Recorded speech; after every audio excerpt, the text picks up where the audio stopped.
Assalamualaikum warahmatullahi wabarakatuh.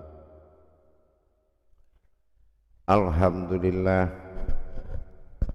alhamdulillahi rabbil alamin. Assalatu wassalamu ala asrafil anbiya'i wal mursalin, sayyidina wa maulana Muhammadin. Ashhadu an la ilaha illallah wa ashhadu anna Muhammadar Rasulullah. Allahumma sholli ala sayyidina Muhammad, Muhammadun musyabihil wal ikhram, ya wal jalila wal ikhram, wa tahirin wal mujahidina, amma ba'du. Ibadallah wa itaqullah. Bersyukur kita kehadirat Allah dengan mengucapkan alhamdulillahi rabbil alamin atas segala limpahan karunia dan rahmahnya, serta dengan izin dan ridhonya kita dapat menjalankan amanahnya, beramal dan beribadah, bertolabul ilmi untuk menuju kemaslahatan amal dan ibadah, tentunya dengan tujuan meningkatkan iman dan takwa kita, baik secara syariat, hakikat, tarikat dan ma'rifat. Dalam makom tasawuf, ma'rifatullah dan tauhid, insyaallah. Bersalam kita tidak akan pernah terlupakan. Marilah sama-sama kita sampaikan kepada junjungan kita Nabi Allah, Nabiul Akhir Zaman, Rasulullah Muhammad sallallahu alaihi wasallam. Atasnya kalimahnya kita kalamkan dengan membacakan Allahumma sholli ala sayyidina Muhammad wa ala alihi sayyidina Muhammad. Alhamdulillah bertemu lagi dengan saya, Guru Mursyid Syekh Nur Muhammad Buya Irwan Maulana Al-Khalidi dari Pasaman, Sumatera Barat. Insyaallah dalam makom majelis zikir ma'rifatullah, dalam naungan Yayasan Islam Hidayatul Mubarakah, terutama dalam wadah syiar kita YouTube Buya Pasaman Timur, yang insya Allah selalu berbagi wawasan dan ilmu pengetahuan secara syariat, hakikat, tarekat dan ma'rifat dalam makom tauhid, tasawuf dan ma'rifatullah. Alhamdulillah, para kaum muslimin dan muslimat, jamaah dimanapun berada, rahimakumullah. Insya Allah pada waktu dan kesempatan ini saya akan berbagi wawasan ilmu yang mana peningkatan perjalanan rohani kita, terutama dalam makom iman disebut tauhid. Perjalanan iman dan mengimani Allah Tuhan adalah aku, Dia yang Maha Esa. Ini adalah suatu bahasa yang hanya bisa dipahami oleh orang-orang yang hidupnya adalah hidupnya Allah. Allah bagi dia adalah sebuah jalan untuk mendapatkan Tuhan, yang mana di dalam kata Tuhan ada yang mengaku aku dan dia, Ini yang harus dicapai dengan perjalanan iman. Dengan kita diperjalankan iman kita agar bisa memperjalankan diri dalam makom tauhid sehingga lenyap dalam tauhid, pada akhirnya akan muncul dari tauhid itu sendiri, yaitu wujudi, yaitu kemunculan wujudnya.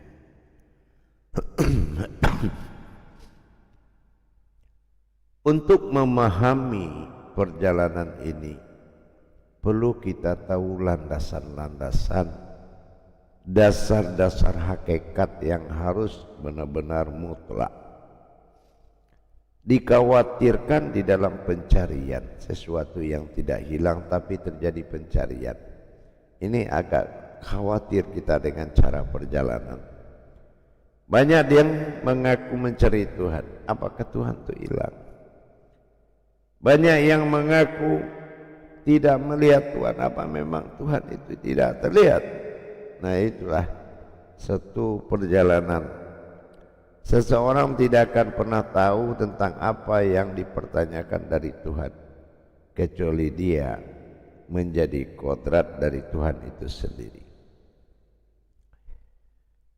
Berbicara tentang pemahaman terhadap kata diri, ini banyak yang disalah artikan. Kata diri ini banyak yang disalah artikan dalam makna. Apakah kata diri ini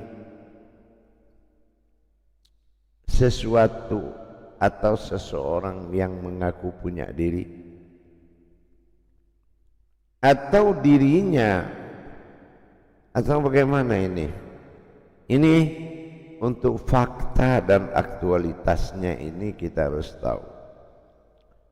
Mencapai kata pernyataan Tuhan tentu dengan siapa Tuhan, tentu dengan pengakuan aku Tuhan. Ini yang harus kita jelaskan. Karena apabila kita telah bertajali atau memperjalankan, itu butuh kenyataan. Apa kenyataannya? Yaitu sebuah diri. Apa memang ada manusia itu punya diri? Di sini akan saya beri judul kehilangan diri.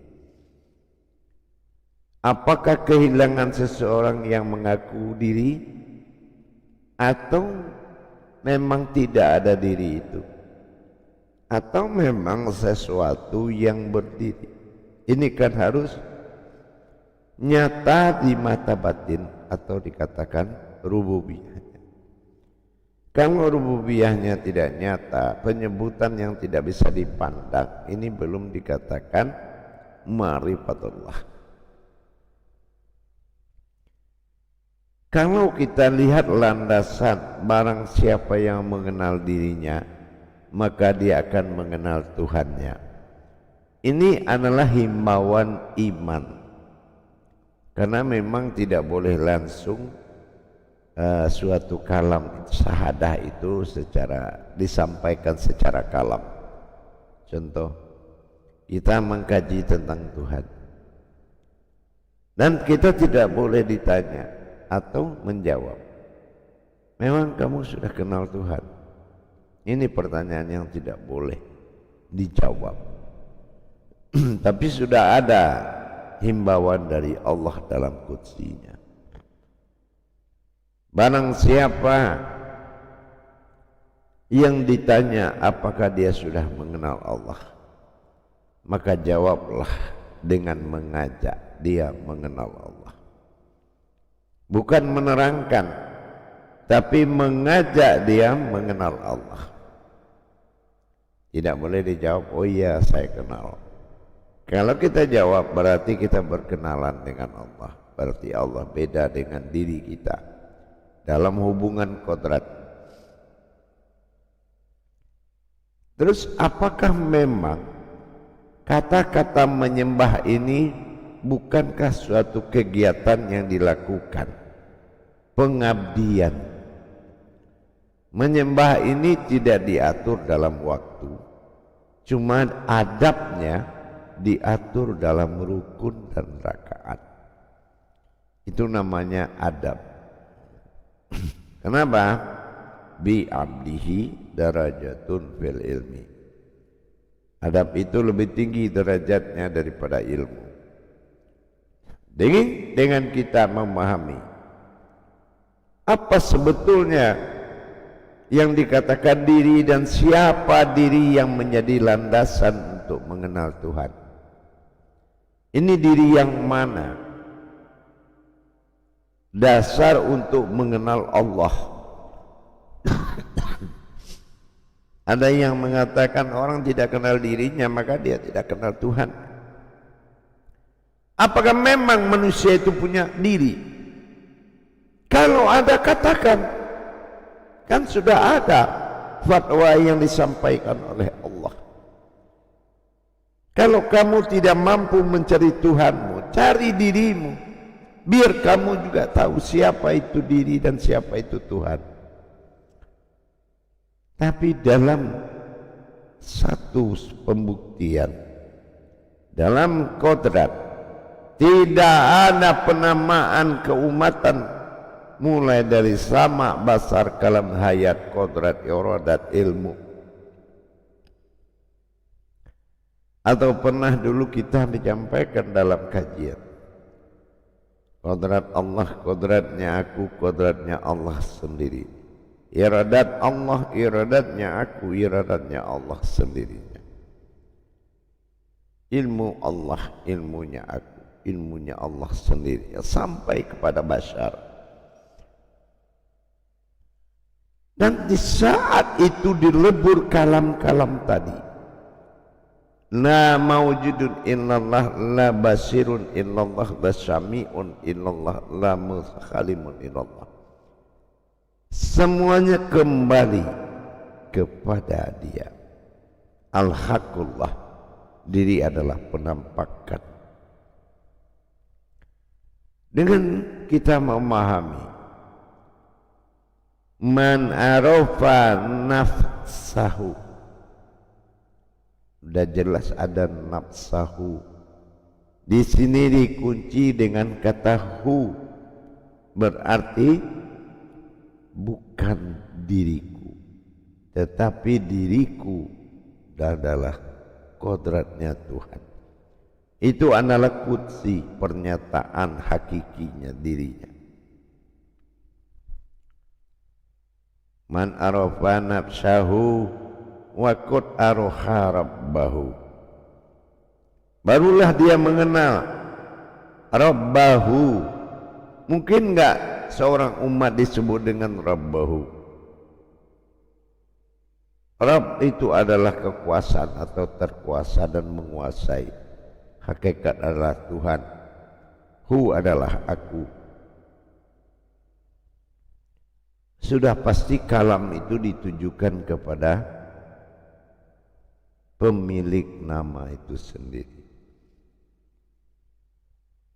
Terus kenapa ada penyampaian dirimu sehingga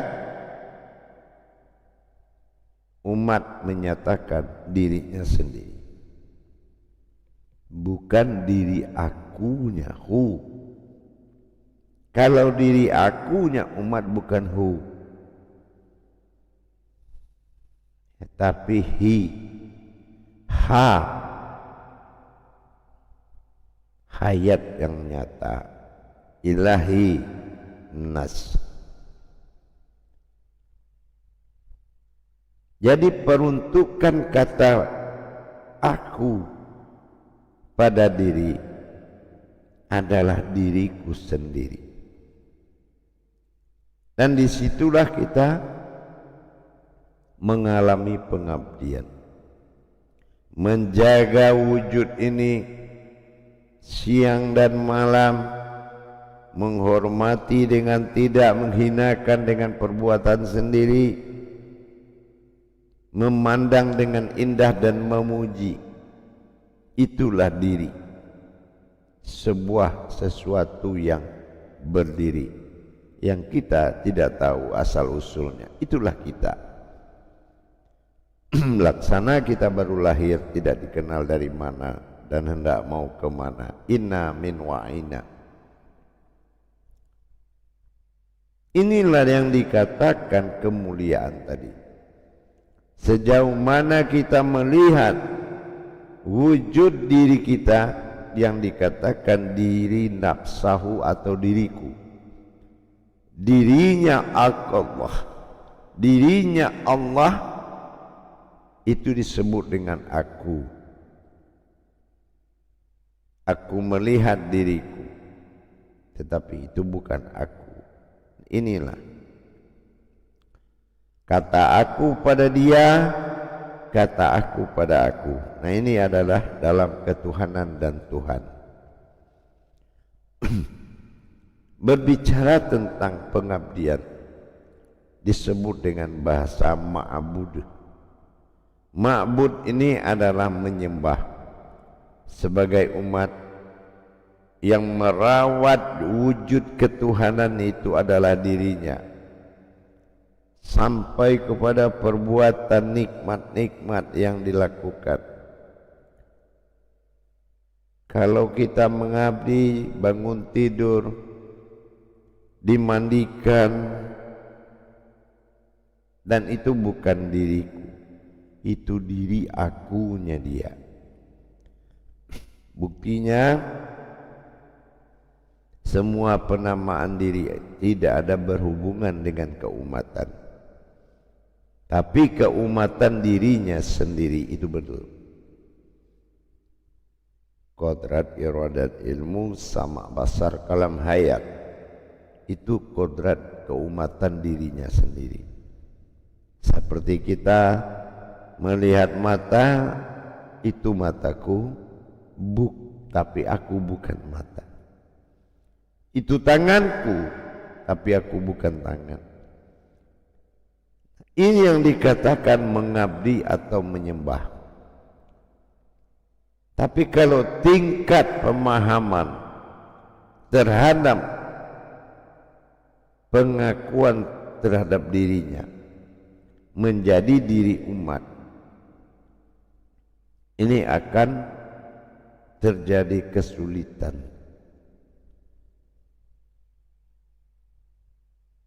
Dikala kita tidur, kita melihat dirinya tidur, kodratnya, iradatnya, samanya, malam, alamnya, hayatnya.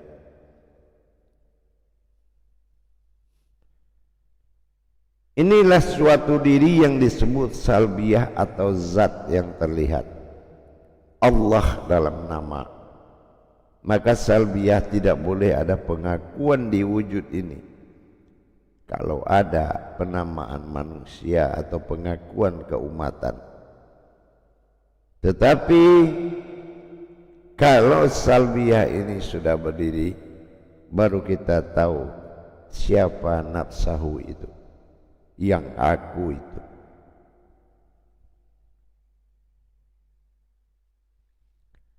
Kita lihat nafsiyah, nafsahu yang terlihat, wujudnya adalah ma'nawiyah. Seperti kita lihat di sifat 20, penampakan Tuhan berwujud sifat. Nah, di sini kita mengerti.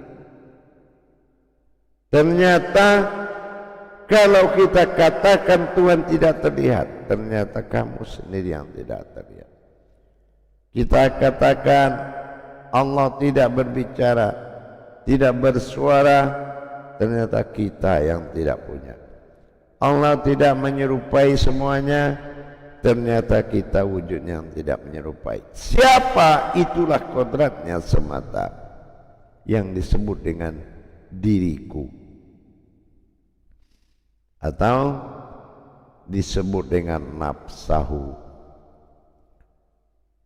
Mengimani terhadap diri ketunggalan ahad atau aftarnya disebut dengan ta'ala, Tuhan dari sekalian alam. Ini adalah kewajiban mutlak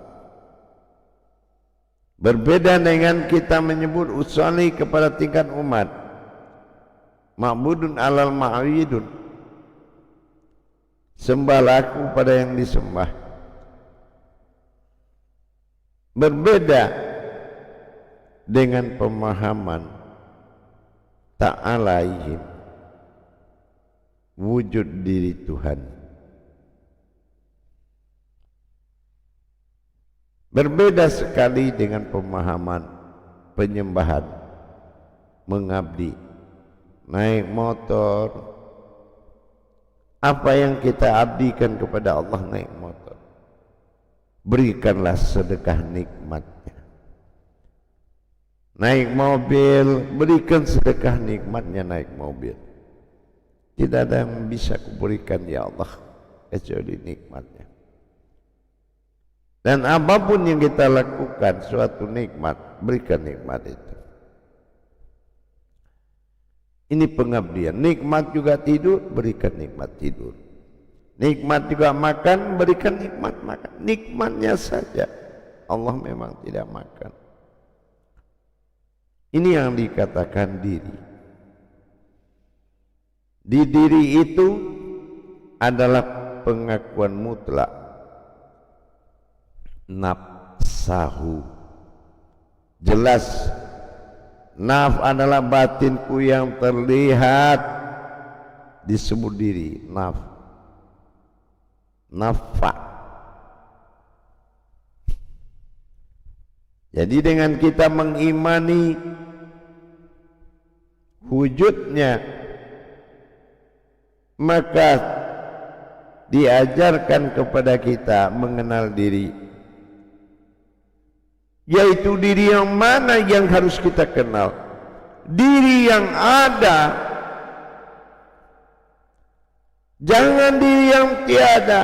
Mana diri yang ada? Diri tempat kembali menjadi diri. Diri yang tiada adalah sesuatu yang berdiri, adalah wujud dari Allah. Inilah jasad, bukan diri manusia atau umat. Wujudnya manusia, sebuah makom yang terlihat, mim nun sin ya. Tetapi hakikinya diri manusia itulah yang tidak ada, yang tidak terlihat. Maka dikatakan batinul abdi. Yang mengabdi itu tidak terlihat. Tempat mengabdi itu yang terlihat. Itu yang disebut zahiru Rabbi. Betul dikatakan zahirnya Tuhan.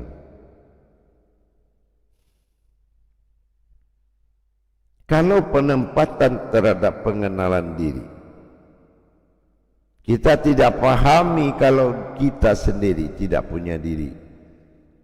Yang punya diri adalah siratal mustaqim, diri yang tersirat, artinya yang asalnya dari tersirat adalah diriku atau diri dia semata.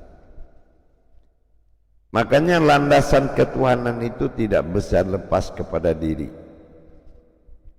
karena Tuhan sesuatu yang berdiri. Tetapi diri yang sebenar-benar diri, di mana kamu kembali menjadi dirimu sendiri. Makanya ada kajian diri, itu maknanya sangat luas. Mencari diri dengan diri, kalau bertemu bukanlah diri, tetapi sesuatu yang berdiri. Cari manusia ketemu Tuhan, cari Tuhan ketemu manusia.